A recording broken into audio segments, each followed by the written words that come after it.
예수를 믿지 않던 사람이 예수를 믿게 된 것을 신학적인 용어로 말하면 회심이라 그렇게 말합니다. 우리가 일반적으로는 예수 믿고 구원받았다라고 하는데 그 내적 의미는 회심한 것입니다.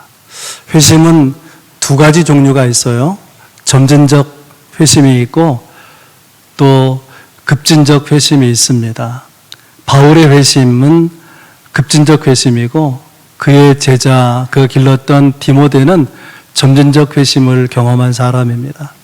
어려서부터 부모가 신앙생활을 했기 때문에, 부모가 예수 믿었기 때문에 그저 같이 교회에 나오고 또 같이 신앙생활하고 그런 가운데 언젠지 모르지만 예수님이 나의 구원의 주님이고 나의 삶의 주인이시고 하나님의 아들인 것이 분명해진 그런 사람은 점진적 회심을 경험한 사람이죠. 그러나 어느 날 갑자기 어떤 사건을 계기로 해서 예수를 믿을 수밖에 없게 된 그런 사람이 있다면 그것은 바울의 회심 같은 급진적 회심의 체험일 것입니다. 우리가 가진 회심이 급진적 회심이냐 점진적 회심이냐는 그리 중요하지 않아요. 정말 중요한 것은 나의 회심이 참된 회심이냐는 거예요. 진짜 회심이냐, 그것이 중요한 거죠. 나의 회심이 참된 회심이라면 절대로 빠질 수 없는 몇 가지 요소가 있어요. 세 가지만 생각하면 첫째는 예수님을 만난 사건이 있어야 되는 것입니다. 예수를 만나지 않고 회심한 사람, 구원받은 사람은 없습니다. 성경을 예로 들면 니고데모가 주님을 찾아와서 만나서 회심했고 사마리 우물가의 여인도 주님을 만나서 회심하게 됩니다.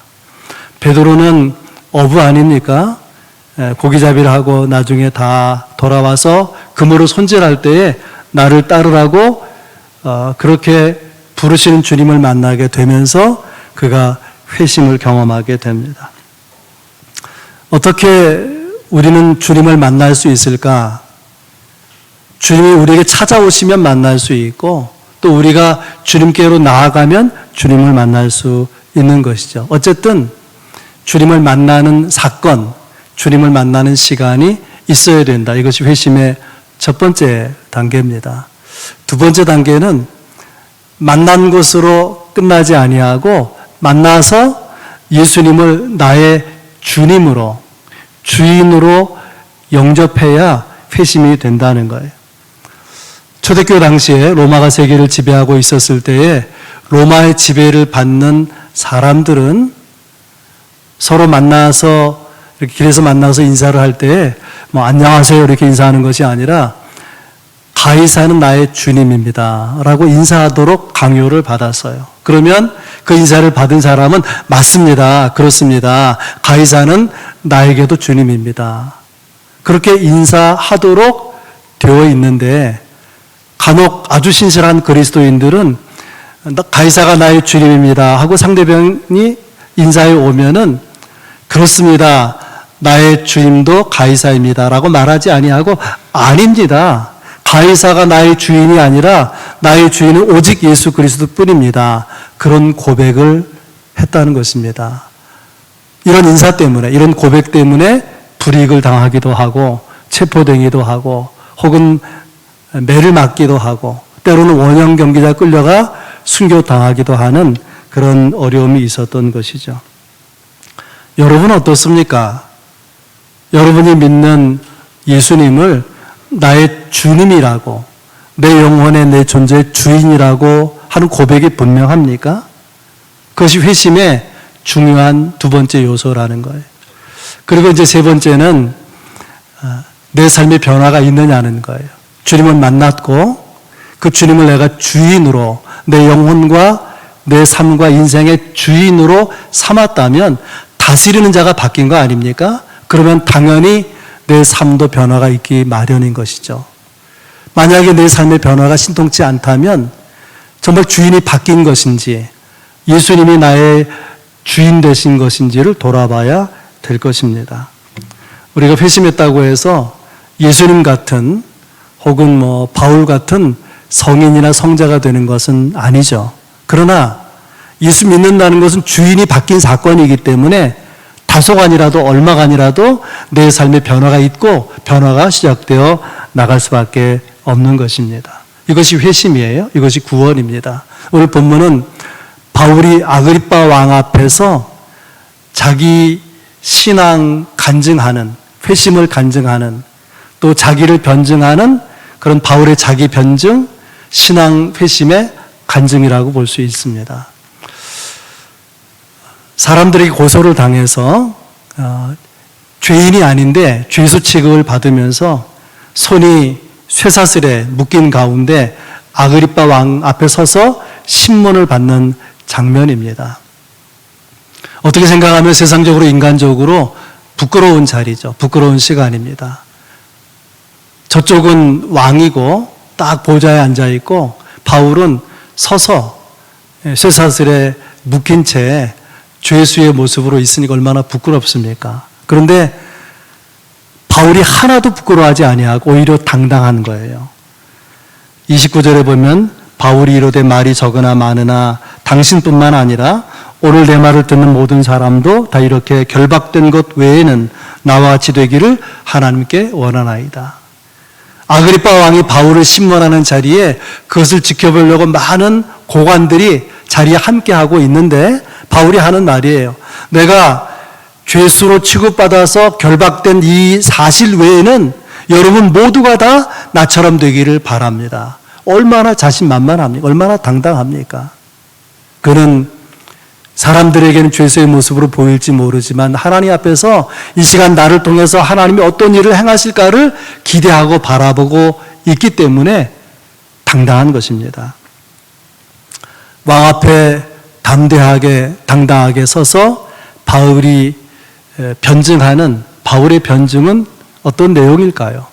그가 간증하는 그의 간증은 어떤 내용일까요? 함께 나누면서 오늘 은혜를 나누기 원합니다. 바울의 변증 첫 번째는 나는 깨어진 사람입니다. 나는 깨어진 존재입니다. 라는 고백이 있어요. 13절 14절에 보면 왕이여 정오가 되어 길에서 보니 하늘로부터 해보다 더 밝은 빛이 나와 내 동행들을 둘러 비추는지라. 우리가 다 땅에 어떻게 되었다고요? 엎드려졌다. 그렇게 되어 있죠? 엎드려졌다. 그가 부활의 주님을 만나기 전에는 예수는 어떤 존재냐면은 박해의 대상이에요. 물론 예수님을 직접 박해한 적은 없지만 예수님을 미워하는 마음으로 그의 가르침을 반대하는 마음으로 예수를 믿는 사람들을 원없이 박해했었습니다. 그런데 그날도 예수 믿는 사람을 체포하기 위해서 다마스커스라고 하는 다메섹으로 가는 도중에 갑자기 하늘에서 강렬한 빛이 바울과 일행들에게 쏟아져 들어와서 그 빛이 너무 강해서 거꾸로질 수밖에 없었어요. 본문에는 엎드려질 수밖에 없었습니다. 그러면서 음성이 들려왔어요. 하늘에서 사울아 사울아 내가 어찌하여 나를 박해하느냐. 바울이 예수님을 박해한 적이 없죠. 예수 믿는 사람을 박해한 것뿐입니다. 그래서 주님께 반문하죠. 도대체 당신은 누구십니까? 그랬더니 예수님이 말씀하시기를 나는 네가 박해하는 예수니라. 예수 믿는 사람을 박해했는데 예수님을 박해한 것으로 동일시 하시는데 중요한 것은 이렇게 주님을 만나고 있는 시간이 정오예요. 정오 몇 시죠? 난 12시.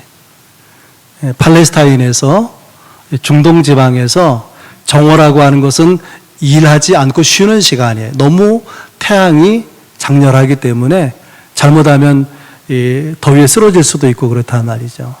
그래서 대부분의 모든 사람들이 일을 멈추고 쉬는 시간인데 바울은 예수 믿는 사람을 체포해야 되겠다.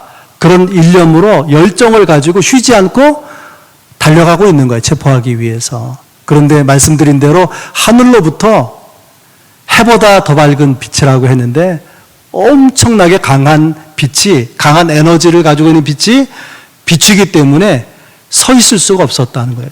그래서 엎드렸다. 그가 쓰러지게 되는데 그것을 제가 깨어짐이라 그렇게 표현한 것입니다. 이 순간 바울과 일행이 엎드려진 순간은 바울이 깨어지는 순간이에요. 예수를 만나기 전에 옛사람이 깨어지는 순간이라 그렇게 볼 수 있습니다. 14절에 주님이 말씀하시며 사울아 사울아 내가 어찌하여 나를 박해하느냐 가시체를 뒷발질하기가 내게 고생이니라. 가시체를 뒷발질한다. 무슨 말인지 모르죠? 문화가 다르니까. 길들여지지 않는 소가요, 뒷발질하면 그 소 뒤에 있는 농부가 다치잖아요. 그러니까 그걸 방지하기 위해서 긴 막대기 끝에 뾰족한 날카로운 쇠조각을 달아요. 그래서 밭을 가는 소 뒤에다가 막대기를 딱 대고 있는 거예요. 뒷발질하면 어떻게 되죠? 그 가시체의 뾰족한 끝에 찔리게 되죠. 아프네? 하고 놀라잖아요. 그래서 자기도 모르게 또 뒷발질하면 또 찔리는 거예요. 그렇게 여러 번 찔리는 걸 경험하면서 뒷발질하면 안 되겠구나. 뒷발질하면 내가 아프네. 그래서 뒷발질을 멈추게 된다는 것입니다. 바울이 예수 믿는 사람을 잡아들이기 위해서 이 동네에서 저 동네로 이곳저곳으로 막 그렇게 집념을 가지고 추격하는데 그것이 마치 소가 뒷발질해서 가시체에 부딪히는 것과 같다는 거예요. 주님이 보시기에. 주님이 바울에게 하시는 말씀이에요. 너 그렇게 예수 믿는 사람 핍박하고 하는데 너 뒷발질하기가 얼마나 힘드냐. 가시체로 찔리는 것이 얼마나 아프냐. 네가 그렇게 예수 믿는 사람 박해한다고 해서 교회가 무너지기나 하는 것이냐. 예수 믿는 사람들이 좀 위축될 수 있지만 예수 믿는 사람이 사라지겠느냐. 네가 생각하는 대로 너만 고생이지. 너만 고생하다고 아픔을 겪는 것이지. 사실 그러했을 거예요. 바울의 이해로는 유대교의 열심을 가지고 유대교에 반대되는 이단 같은 기독교를 박해하는 것이 하나님께 대한 충성이다. 이것이 열심 있는 좋은 신앙이다. 그렇게 여기고 충성을 다하는데 그렇게 해서 박해를 받는 대상은 똑같은 인간이잖아요. 그런데 때리고 옥에 가두고 심지어 죽는데 동의를 하고 적극적으로 그런 일을 행하는 바울의 마음속에 그도 인간인데 왜 마음에 부담이 없겠습니까? 왜 양심에 가책이 없었겠어요? 내가 너무 잔인한 건 아닌가? 유대교에 충성하는 것이지만 이거 사람이 못할 짓을 한 건 아닌가? 그런 부담이 왜 없었겠습니까?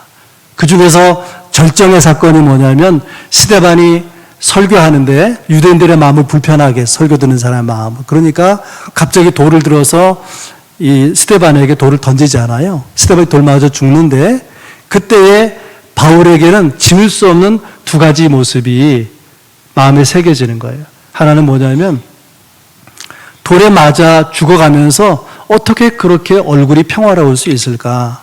그래서 성경에 그의 얼굴이 천사의 얼굴 같더라. 어떻게 그렇게 밝은 또 아름다운 거룩한 모습을 가질 수 있을까?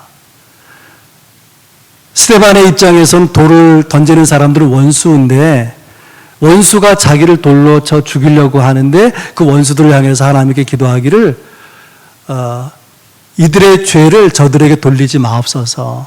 이런 죄를 그들에게 돌리지 마옵소서. 용서를 구하는 기도를 하잖아요. 이것은 바울에게 없는 모습이죠. 그래서 강하게 바울의 마음에 각인되었을 것이라 여겨지게 됩니다.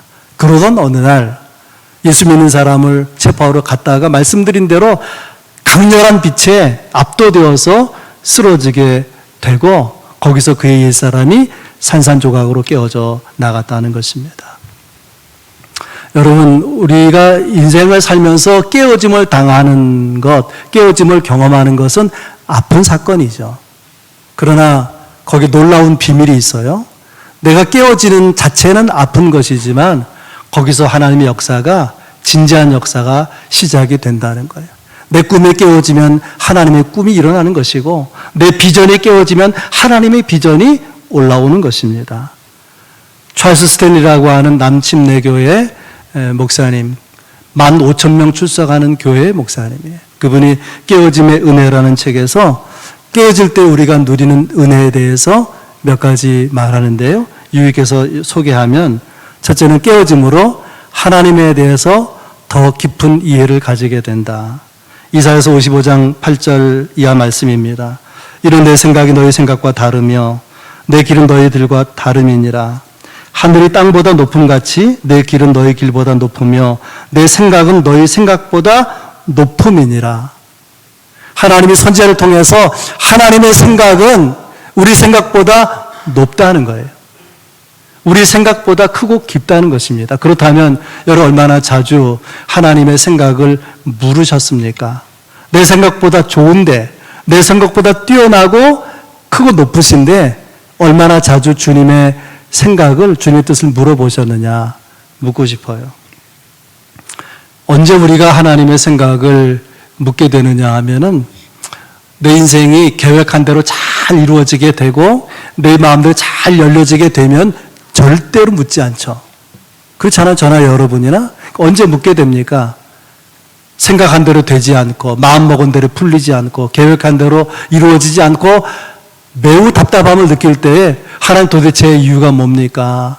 왜 이런 어려움을 겪게 하십니까? 도대체 하나님의 뜻은 무엇입니까? 나를 향한 하나님의 기대는 무엇입니까? 비로소 그때야 묻게 되고 우리는 그때 진지하게 물으면서 하나님의 음성을 듣고 하나님의 뜻이 무엇인지를 알게 되는 기회를 만나게 되지 않습니까? 그래서 이렇게 깨어짐은 좀 더 깊이 하나님을 아는 기회가 된다는 거예요. 두 번째는 깨어짐을 통해서 나를 좀 더 잘 알게 되는 것입니다. 여러분, 깨어지면 어떤 생각이 듭니까? 문제가 뭐지? 왜 이렇게 됐지? 그렇게 하나님 앞에 자신을 생각하면서 내가 죄인이었구나, 내가 교만했구나, 내가 엇나갔었구나, 그렇게 비껴나간 자신의 모습을 반성하고 자신을 바로 세울 수 있는 기회가 생기게 되는 것이죠. 또한 깨어짐은 다른 사람들을 돌아보는 기회를 갖게 합니다. 내가 깨어지고 나면 깨어진 것으로 끝나지 아니고 회복을 주시는 주의 은혜를 경험하잖아요. 나 같은 죄인을, 나같이 허물 많은 사람을, 나같이 문제투성인 사람을 용납해 주시고 싸매어 주시고 은혜를 베풀어 주시는 그 은혜 때문에 나도 위로해야지, 나도 사람들의 상처를 싸매어 주어야지, 나도 사랑으로 사람들에게 다가서야지. 그래서 사람들에 대한 이해와 배려가 깊어진다고 하는 거예요. 우리가 깨어질 때 가장 큰 은혜는 무엇이냐? 하나님의 임재가 우리에게 쏟아져 들어온다고 하는 거예요. 깨어짐 자체는 아픈 것이지만 그 깨어짐 가운데에 하나님의 은혜가 들어있다고 하는 것입니다. 놀라운 것 아니겠습니까? 그래서 바울이 왕 앞에서 간증하면서 변증하면서 제일 먼저 한 말이 나는 주님에 의해서 깨어진 존재입니다. 내 옛사람은 깨어졌습니다. 여러분에게도 이런 간증이 있기를 바랍니다. 두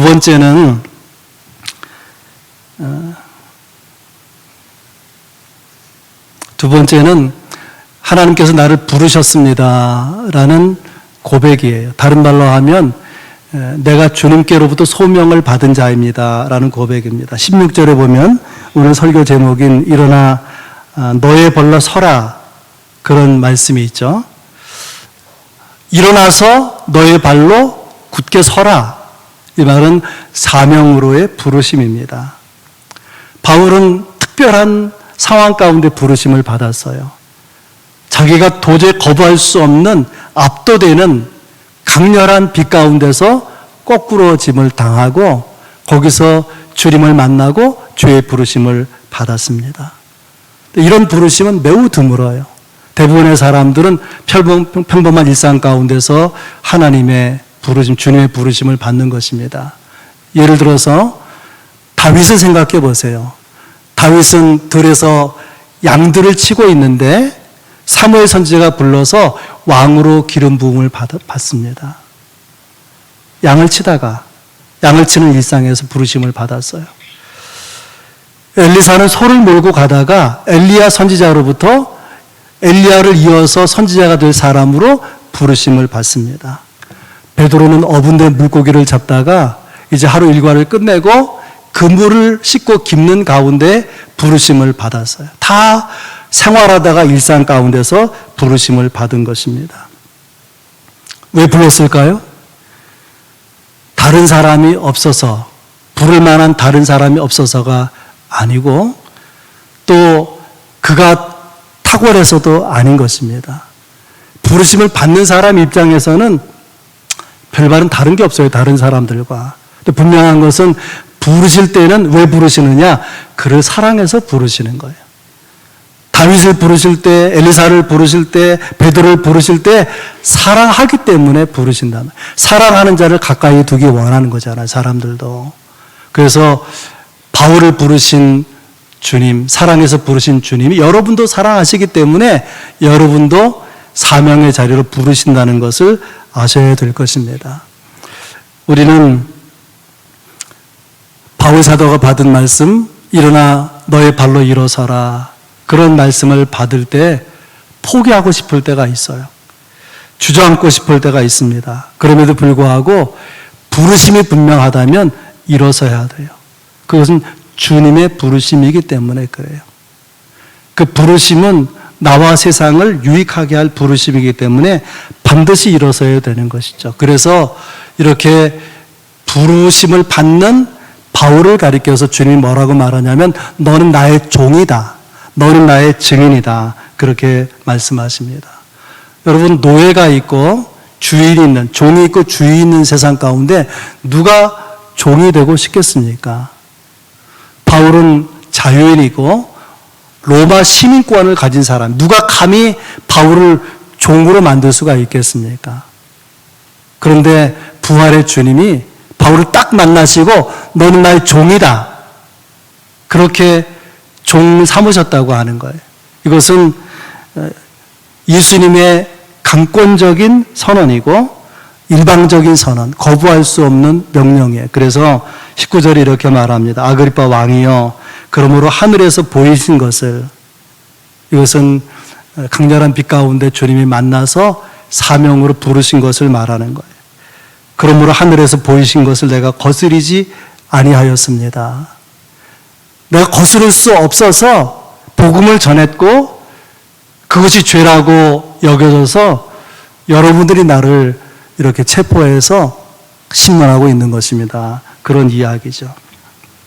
아그리빠 왕 앞에서 내가 이렇게 당신들에게 복음을 전하는 것, 사람들에게 복음을 전하는 것은 하늘에서 내게 주신 거부할 수 없는 사명이라고 하는 거예요. 거부할 수 없는 사명. 나는 그런 사명을 받은 사람입니다. 라고 고백하는 것입니다.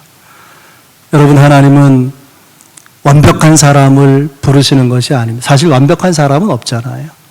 누구를 부르시느냐? 필요하면 불러서 사용하시는 것입니다.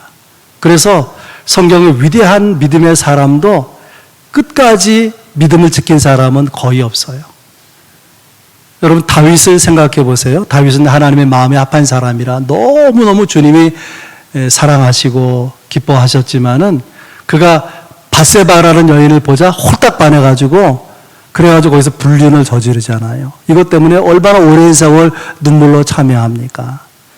그런가 하면 삼손은 나실인으로 어릴 때부터 구별돼서 하나님께 바쳐진 사람이고 그를 통해서 얼마나 놀라운 능력이 나타났어요. 그런데 들릴라라는 여인을 만나서 여인에게 빠져버리잖아요. 만약에 회개할 기회를 주시지 않았다면, 회복할 기회를 주시지 않았다면 삼손은 실패자로 끝났을 것입니다. 삼손을 흔들고 무너지게 만든 여인의 이름이 뭐죠? 들릴라. 들릴라, 안 들릴라. 들려버렸어요, 삼손이. 참 여자는 요물인 것 같아요. 그냥 삼손 같은 대단한 위인도 그냥 들어버리고 마는 거죠. 노아는 어떻습니까? 노아는 성경에 그는 당대의 의인이요 하나님 앞에서 완전한 자라 하는 평가를 받았던 사람이에요. 노아 홍수 후에 포도를 경작했어요. 당연히 포도주를 담그지 않겠습니까? 근데 이 포도주 맛을 보는데 이렇게 한계를 넘어서서 마시다 보니까 만취하고 그러니까 너무 열이 나고 하니까 자기도 모르게 만취에 잠든 가운데 옷을 다 벗어버린 거예요. 아들들이 와서 보니까 뭐 그냥 그런 모습이란 말. 그래서 다 소문, 동네방네 소문을 내고 저주를 받은 자녀가 생기기도 하는 그런 모습을 볼 수 있습니다. 하나도 완전한 사람이 없었다는 거예요. 주님이 직접 칭찬하신 사람들도 또 의인이고 완전한 자라고 평가를 받았던 사람조차도 완전하지 못했다는 거예요. 완전하지 못했지만 주님 부르셨고 사명의 자리에 세우시는 것입니다. 그 부르심을 깨닫고 사명을 의식하는 사람은 활력 있게 살아가는 거예요. 여러분의 삶은 활력이 있습니까? 에너지가 넘치는 삶을 살고 있습니까? 그러지 못하다면 여러 가지 이유가 있지만 그 중에 이유가 하나가 뭐냐면 사명을 잃어버린 거예요. 부르심을 잃어버린 거예요. 부르셨지만 부르심을 놓치고 있기 때문에 삶에 에너지가 없는 것입니다. 사도 바울은 사명을 받았습니다. 일어나서 너의 발로 서라. 그 사명을 감당하는 거예요. 22절 말씀이 이렇게 되어 있습니다. 하나님의 도우심을 받아 내가 오늘까지 서서 높고 낮은 사람 앞에서 증언하는 것은 선지자들과 모세가 반드시 되리라고 말한 것밖에 없느니라. 무슨 얘기를 하냐면 내가 사명을 받아서 그 사명을 가지고 벌떡 일어나서 사명에 굳게 서서 복음을 전했다는 거예요. 높은 사람에게 복음을 전했고 낮은 사람에게도 복음을 전했고 주께서 나를 부르셔 보내시는 곳은 어디든지 가서 안디옥에서도 복음을 전하고 에베소서에도 복음을 전하고 데살로니가에서 복음을 전하고 또 로마에서도 복음을 전했다. 그는 산에서도 복음을 전하고 바다에서도 복음을 전하고 예루살렘으로 올라가면 그를 해치는 사람들이 기다리고 있다는 말을 듣고 만류하는 사람이 있었지만 예루살렘으로 부르시는 하나님의 소명이 있었기 때문에 거기서 복음을 전하다가 지금 붙잡혀서 아그리파 왕 앞에 있는 것입니다. 부르신 그 소명에 얼마나 충성스럽게 감당하고 있는지를 보여주고 있는 것이죠. 고린도후서 5장 20절이 그런 바울의 사명감을 읽을 수 있는 말씀입니다. 그러므로 우리가 그리스도를 대신하여 사신이 되어 하나님이 우리를 위하여 너희를 권면하신 것 같이 그리스도를 대신하여 간청하노라. 제가 그냥 막 읽었지만은 반복되는 것은 강조한 것이라 그랬잖아요. 뭘 강조하냐면 그리스도를 대신하여 사신이 되었고 그리스도를 대신하여 여러분들의 간절히 청하는 것이다. 그리스도를 대신하여. 여러분 부르시고 사명을 주시는 것은 그 내용이 뭐냐면은 주님이 하실 일을 대신하라는 거예요. 대신. 그러니까 이 부르심을 통해서 사명을 받은 사람이 가만히 있으면 어떻게 되느냐?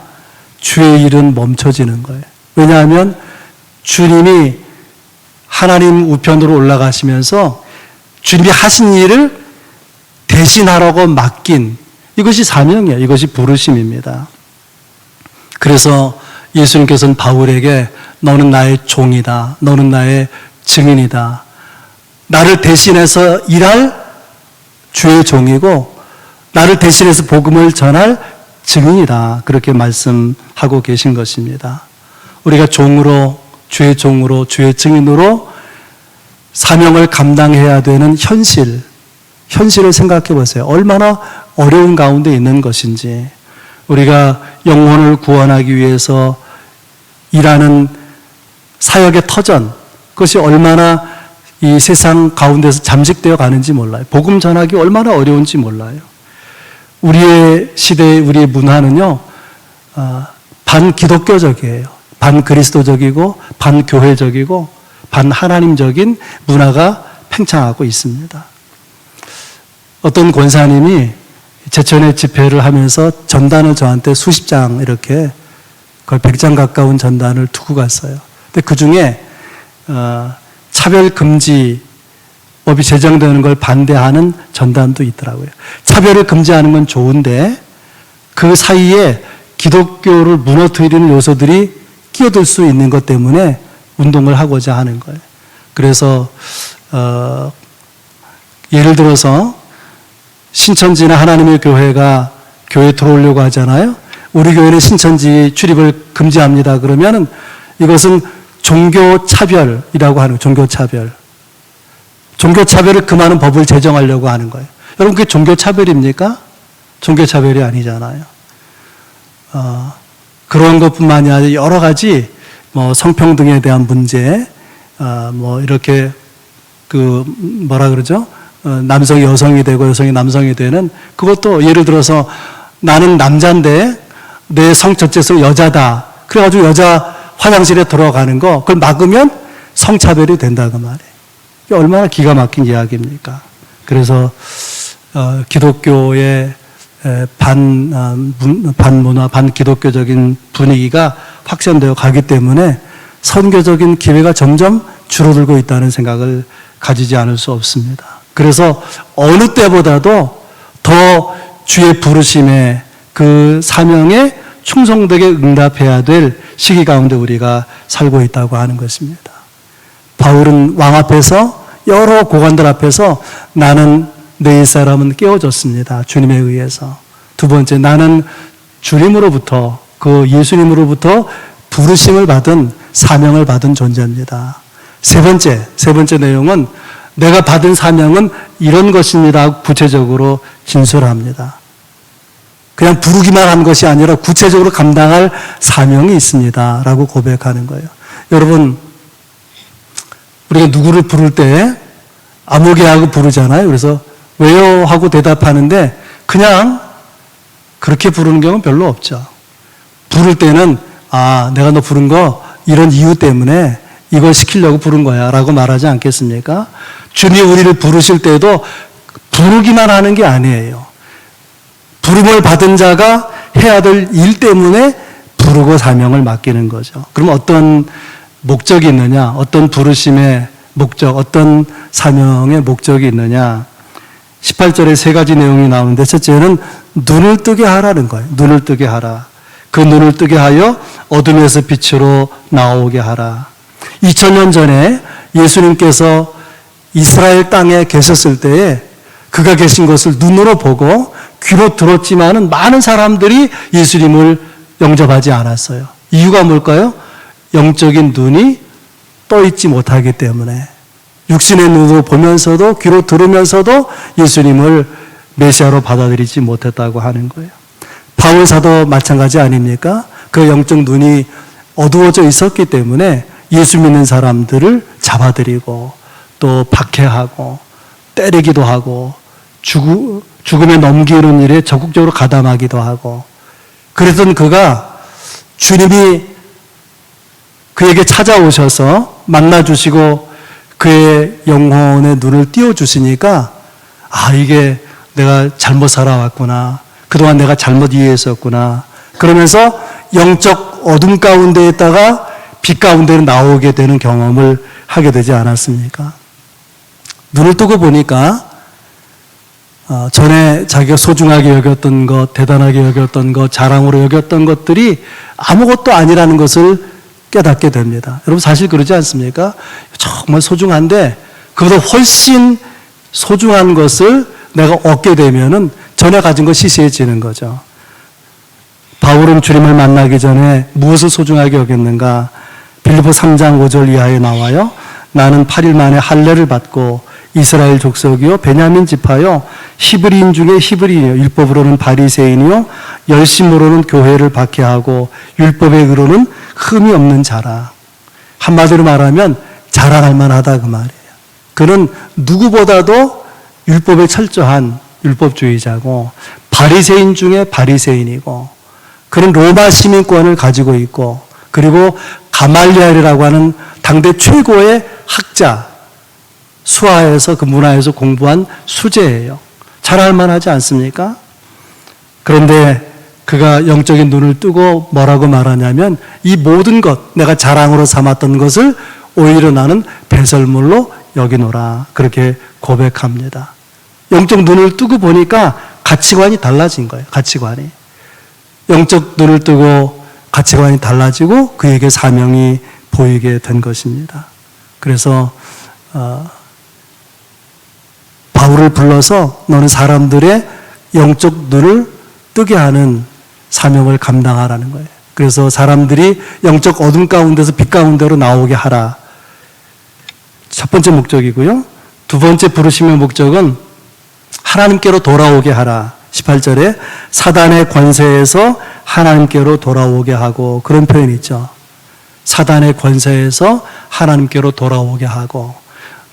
영적 눈이 감겨져 있을 때는 뭐가 뭔지 모르지만 영적 눈이 환하게 열리고 보면 적지 않은 사람들이 죄로 인해서 사단에게 묶여 있단 말이에요. 사단의 권세에.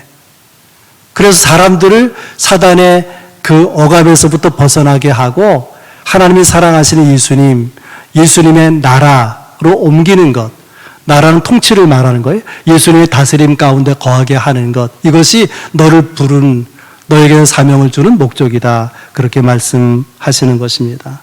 골로새 1장 13절에 이런 말씀이 있어요. 그가 우리를 흑암의 권세에서 건져내서 그의 사랑의 아들의 나라로 옮기셨으니, 우리는 사단의 권세, 영적 흑암의 권세에서 벗어난 자들이에요. 그리고 아들의 다스림, 아들의 나라로 옮겨진 사람들입니다.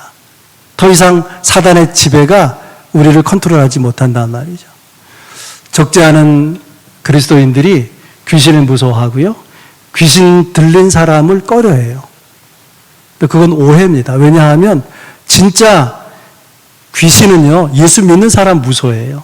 귀신 들린 사람은 예수 믿는 자를 무서워하는 거예요. 그가 거듭난 회심한 그리스도인, 구원받은 그리스도인이라면 그렇다는 것입니다. 예수님 십자가에서 보혈을 흘리실 때에 사단의 권세는 결정적으로 거기서 박살난 거예요. 우리를 겁박할 능력이 없는 거예요. 겁박할 것처럼 속일 뿐이지 아무런 능력이, 위력이 그리스도인에게 역사할 수가 없는 것입니다. 그러므로 여러분 주눅들지 말고 담대하고 당당할 수 있기를 바랍니다. 주님께서는 바울에게 너는 이 일을 위한 나의 종이고 나의 증인이다. 사단에게 묶인 자를 그 묶임에서 벗어나게 하고 사단에게 예속되어 있는 삶에서 예수님의 다스림, 하나님의 아들, 하나님 사랑하시는 아들인 예수님의 통치, 그 평강의 통치, 은혜의 통치 안에 거하도록 하는 일을 위해서 종으로 불렀다. 그 복음을 전한 증인으로 불렀다. 그렇게 말씀하고 계시는 것입니다. 부르심의 세 번째 목적은요, 죄사함을 받고 거룩한 무리, 교회 공동체 안에서 기업을 누리게 하라. 이것이 세 번째 부르심 목적이에요. 좀 내용이 길지만 18절에 이렇게 되어 있어요. 죄사함과 나를 믿어 거룩하게 된 무리 가운데서 기업을 얻게 하리라. 예수 믿으면 동시에 죄가 용서되는 거예요. 죄사함이. 죄사함이 신앙의 끝이 아니고 출발이에요. 죄사함 받은 이후에 거룩하게 된 무리 가운데서 기업을 얻는 과정이, 또 축복이 약속되어 있다고 하는 것입니다. 이 원리를 모르기 때문에 적지 않은 사람들은 나홀로 신앙생활해요. 그저 교회 다니다가 같은 교회 다니는 사람들과 어울리면서 또 모임을 가지면서 스트레스를 받는 거 싫고 갈등을 느끼는 거 싫고 하니까 난 조용히 그냥 편안하게 신앙생활하고 싶다. 그래서 그냥 예배로 만족하게 여기는 거예요. 예배 드리고 그냥 예배 끝나면 바람과 함께 사라지고. 그래도 신앙생활 안 하는 것보다는 낫지만은 그것은 주님이 디자인하신 신앙생활의 모습이 아닌 거예요. 물론 예배를 드리고 예배 드린 사람을 더 불러서 어울릴 때 부대끼는 일도 있고 또 아픔을 겪는 일도 있고 오해가 생길 수도 있지만 그렇게 미온정 고온정 들면서 우리의 신앙이 다듬어지고 성장하고 성숙하게 되고요. 그렇게 신앙이 성장하고 성숙한 크기만큼 그 공동체 안에 하나님의 기업으로 주시는 축복의 약속이 있는데 그걸 누리기 원하시는 거예요. 내가 혼자 믿어도 은혜가 있지만 성도들의 신앙 공동체 안에 주시는 약속된 기업이 있단 말이에요. 은혜가 있다는 말이죠. 아멘. 여러분 혼자 기도하고 예배드린 가운데도 은혜가 없다는 게 아니에요. 있지만은 모여서 나누는 가운데 얼마나 놀라운 은혜가 있는지 몰라요. 정말 힘을 얻는 교회, 힘을 얻는 성도는 거룩한 무리 가운데 있는 거예요. 거기서 내 삶을 나누고 또 신앙 체험을 나누고 그래서 이야기를 듣고 서로 격려하고 또 중보기도 하고 그러면서 함께 하나님의 기업을 누리는 은혜를 경험해 가는 것입니다. 말씀을 정리하겠습니다. 교회가 얼마나 많이 있습니까? 예수 믿는 사람이 얼마나 많이 있습니까? 그럼에도 불구하고 아직도 죄의 늪에 빠져서 사단의 지배 아래에서 벗어나지 못하는 영혼들이 얼마나 많이 있습니까? 하나님께서 바울을 부르시면서 또한 우리를 부르시면서 내가 이런 목적으로 너희를 불렀다. 세 가지 말씀하셨잖아요. 눈을 뜨게 해서 저들을 영적 어둠에서 빛 가운데로 나오게 하라. 또 사단의 권세에서 벗어나서 예수 그리스도 은혜의 주님의 통치를 경험하는 그 복된 삶을 누리게 하라. 세 번째, 혼자 신앙생활하는 것이 아니라 믿는 사람들이 거룩한 모임을 이루어서 거기에 약속된 기업을 하나님 축복의 상징의 기업이에요. 그 기업을 풍성하게 마음껏 누리게 하라. 그것이 너를 종으로 증인으로 부른 목적이다. 그렇게 말씀하십니다. 그래서 바울에게 이런 부르심과 사명을 주시면서 너는 일어나서 너의 발로 굳게 서라. 그렇게 말씀하시는 것입니다. 여러분 일어나시기를 바랍니다. 사명으로 부르심에 응답해서 굳게 여러분 발을 딛고 서서 힘있게 사명을 감당하시기를 바랍니다. 언제까지나 가시체를 뒷발질하는 그런 아픔을 가지고 살겠습니까? 주님과 함께 주의 나라를 세워가는 위대한 하나님의 사람으로, 주의 종으로, 주의 증인으로 승리할 수 있기를 주의 이름으로 축원합니다.